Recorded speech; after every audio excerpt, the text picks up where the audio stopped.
Hello everyone, it's Julie Heinrich, the Marketing and Business Development Manager for CTSI, back with you on another beautiful day with our YouTube series, All About It, or All About IT. It's really however you want to look at it. And today I am honored to have David Chancellor here with us, and he's going to be giving us his thoughts on everything and anything about IT. So David, welcome to the series. Thank you. Yes. Good to be in Lubbock. Yes. Oh, beautiful, yeah. Beautiful Lubbock. Go Red Raiders. Yes. Oh, yes. I love that. Oh, no. Oh, man. I thought we were just having a good talk, and then you went and said that. Man. Had to do it. Yeah, had to. Well, David, if you would give me just a little bit about your background. Raised in West Texas, moved away 30 years. Did schooling up in the Northeast and military. Mm-hmm. Then I was a pastor, and then I've been a nonprofit leader for 15 years. Wow. And diverse background, master of none, you know. Yeah. Mm-hmm. Yeah, well, I love that. That's fantastic. And live in Midland. Okay. Have 3 sons, 4 grandkids now. I'm having fun with them. Yes. My twins' birthday is today. Oh, happy birthday! So I send them little scoot bikes, and they're having fun. So yes, yeah, enjoying that stage of life. Mm-hmm. Oh, I love that. So, how long have you been with the Springboard Center? Well, actually 2 years now. So my history is after UT military, 9 years in intelligence, and you can make fun of it. Army intelligence, the oxymoronic branch, and had a lot of diverse experiences there, and then was heading to law school, but changed my mind and became a pastor, Lutheran pastor, 14 years. I was getting a little burned out on the nonstop work kind of schedule. Was going to take a break and decided to stay with the Boys and Girls Clubs of the Permian Basin for 12 years.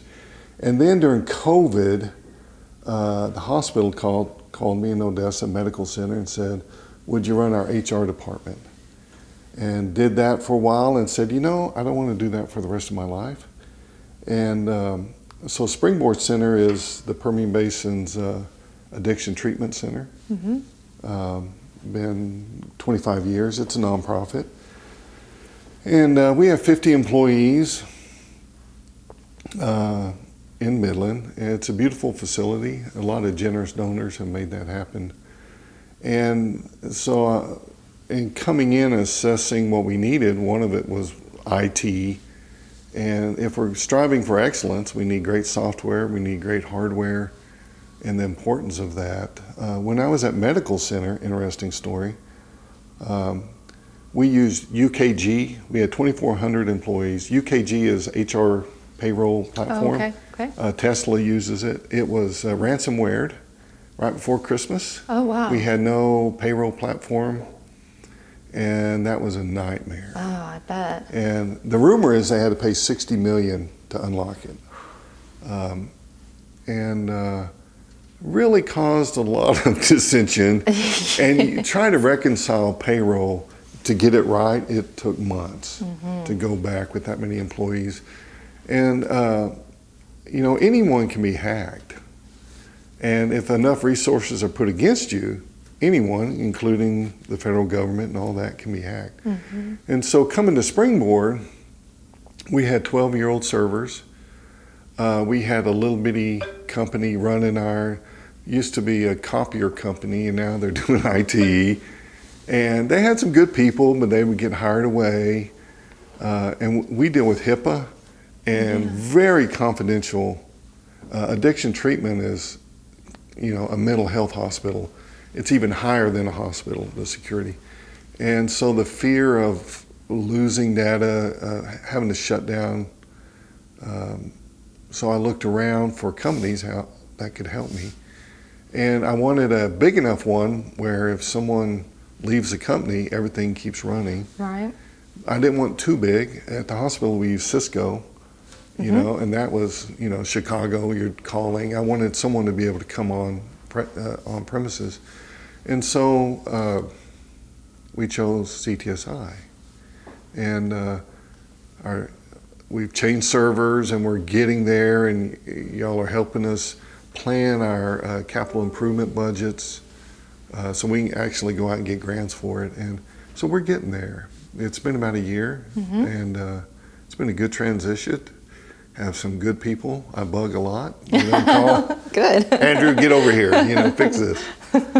And so it's been good.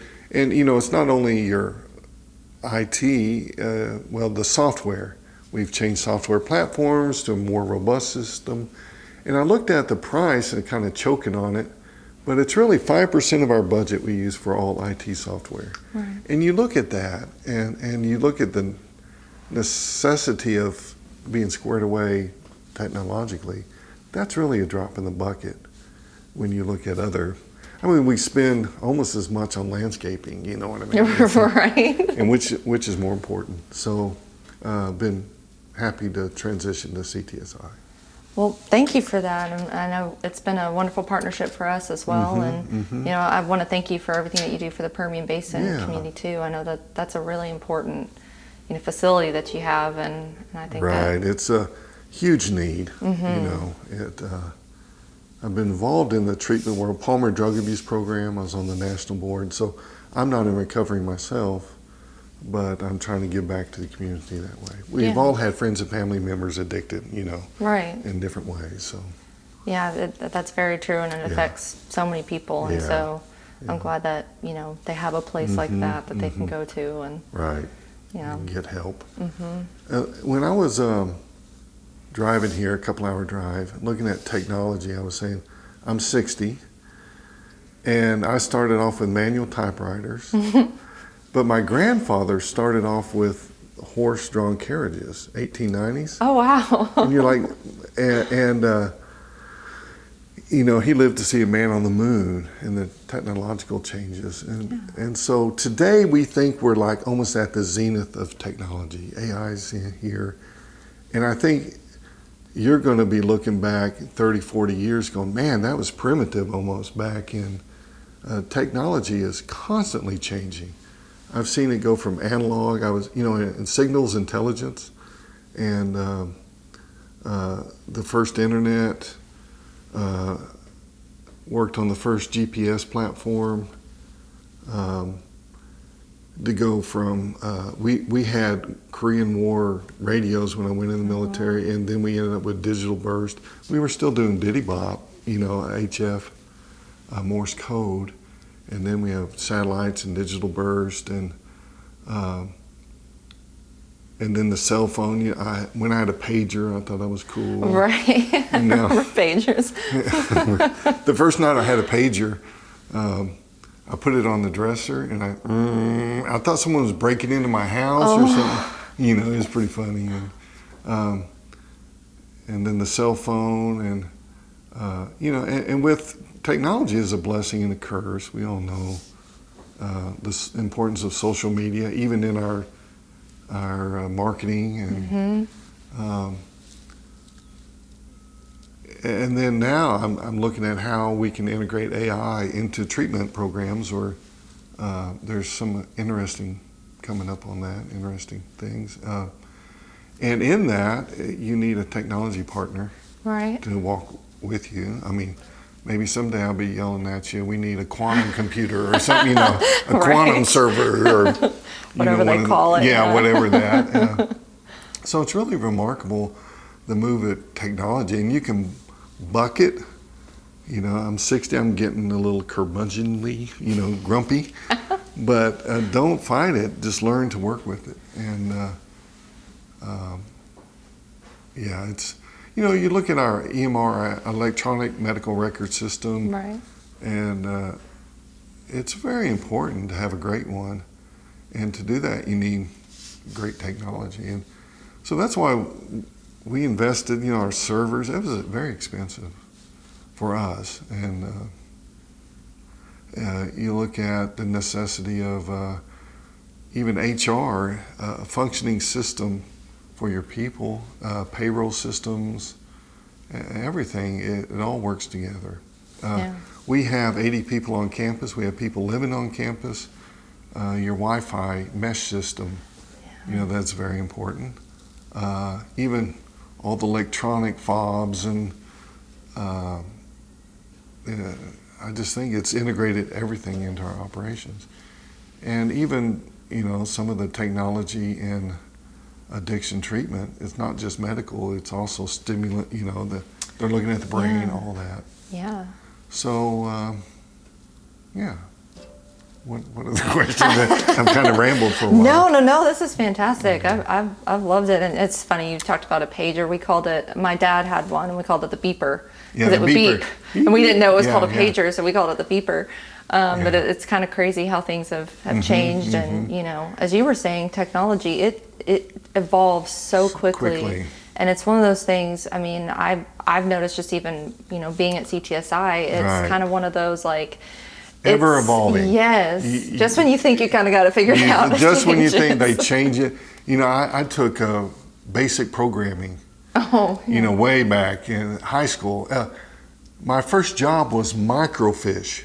That was where you take little pictures of bake records. Oh, wow. So I ran it through the microfiche machine, and I could tell whatever bank account in Odessa was. I had the, right. Dad, confident, even data breaches back then. The microfiche was high tech back then. You go in the library and you could look up, and it's constantly changing. Yes. And as soon as you think you got it, you don't. Yes, that is very true. Is there anything that concerns you from a cybersecurity standpoint? I mean, I know that we kind of talked a little bit about ransomware, and I think it. Well, data breaches, the liability of HIPAA, and we've had some just simple mistakes, human mistakes, but at the hospital, if medical records go flying, lawsuits are going to start. Right. And the government's going to come down on you hard because they need something to do. Yeah. So we went to two-factor authentication. You're like, I hate this. Such a pain. Right. But it's necessary to do it. And with our VPNs, with our laptops taken off site, we really need security there, even more so. So, in the phishing emails, I get them all the time. Yep. And I report them to you. Thank you. Send them up the chain. But yeah, it's if you don't take it seriously, it will come back to bite you big time.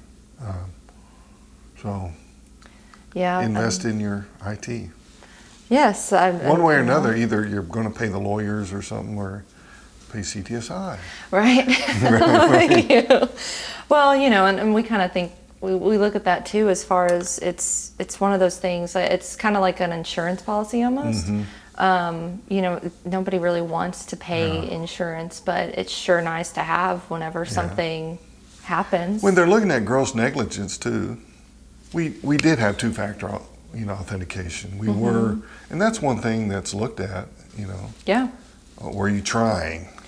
Yes, and that's another thing too. We kind of say, like, if you got to put all these tools in place, and unfortunately, there's not one silver bullet. That's right. We wish it would be a much easier, but that's just not the way it is. The phishing emails are so good at times. Yes, I'm like really marveling, you almost got me there, Yes, and we we do simulated ones too, and there's been times where I'm like, is this one of those? Am I going to get dinged? Right.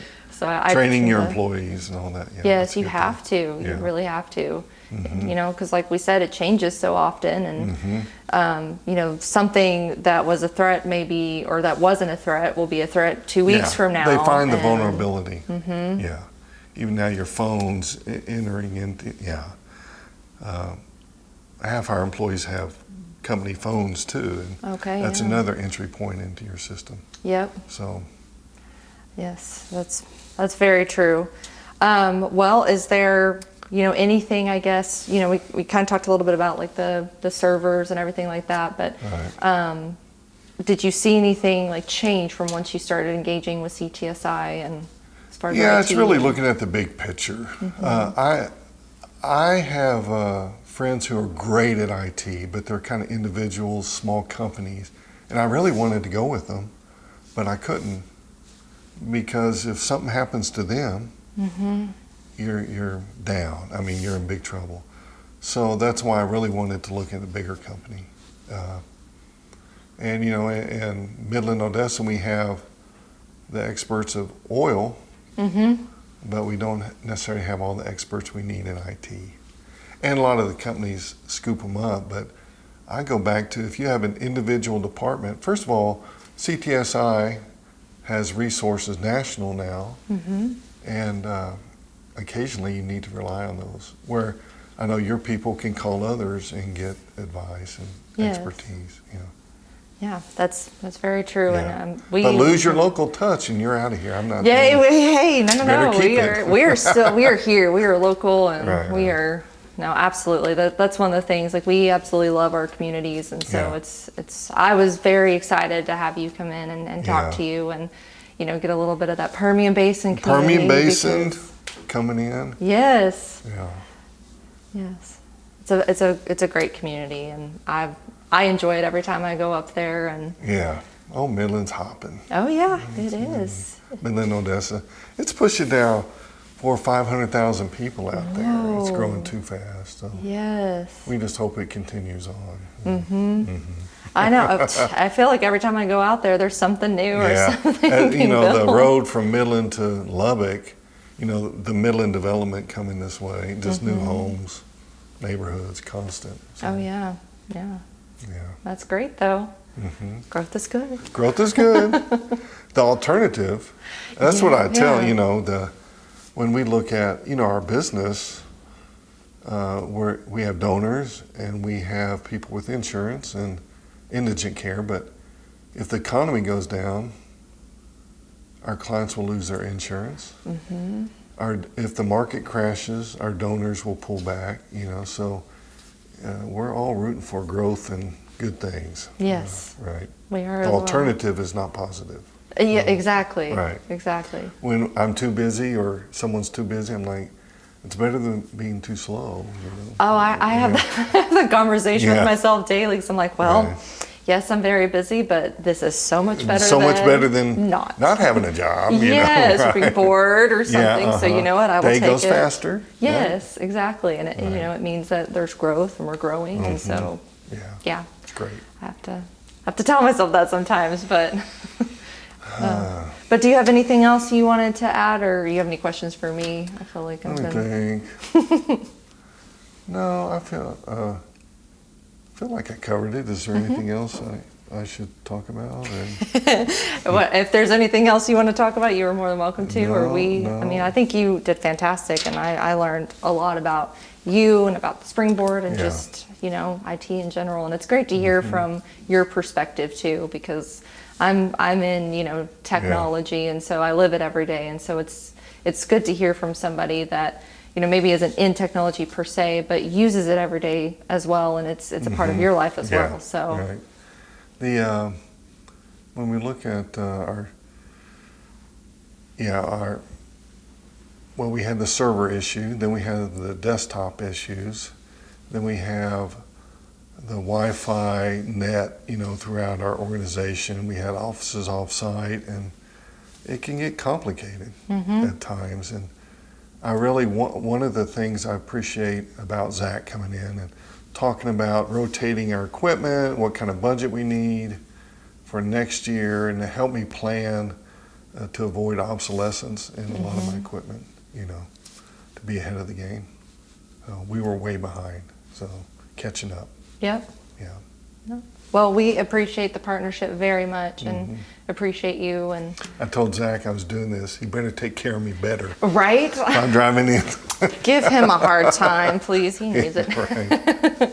All right. Well, thank you. Yes, thank you. And thank you, David Chancellor. And I forgot to say, you were the executive director for the Springboard Center. So had a wonderful conversation. Enjoyed and it. Appreciate you being here.